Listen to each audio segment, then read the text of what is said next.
আমি শ্যামল কুমার প্রামাণিক ভদ্রেশ্বর হুগলি ডিস্ট্রিক্ট থেকে এসেছি। আমার বয়স 70 বছর।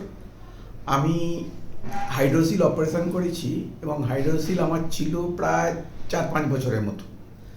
তো আমি এটা লেজার দিয়ে করেছি ওনাকে করে। তা আমি ওনার যে প্রোফাইল বলুন বলুন এটা আমি ইন্টারনেটের মাধ্যমে দেখে ওনাকে করেছি।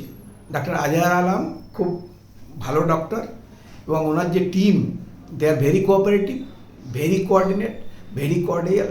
এবং আরজি স্টোনে যেখানে আমি এটা করেছি লেজারটা খুব ভালো জায়গা, এমনি কোনো অসুবিধা নেই। এবং লাস্ট আমার অপারেশন হয়েছে 18 তারিখে এবং আজকে হচ্ছে আপনার 28 তারিখ। আমি মোটামুটি ফিট। সেকেন্ড টাইম আমি ওনাকে পোস্ট অপারেশন চেক আপ করিয়ে গেলাম। চেক আপ করিতে এসে ওনার সঙ্গে দেখা হলো এবং দেখলেন উনি খুব ভদ্রলোক এবং খুব নলেজেবল এবং খুব এক্সপার্ট লোক এই লাইনে। তো আমার ওনার প্রতি একটা গ্র্যাটিটিউড এসে গেল এবং খুব ভালো, I like him, very good. আপনাদেরও যদি কারোর কোনো কিছু নিয়ে হয় you can contact him, no problem. Internet মাধ্যমেই আমি ওনার সঙ্গে কন্ট্যাক্ট করেছি।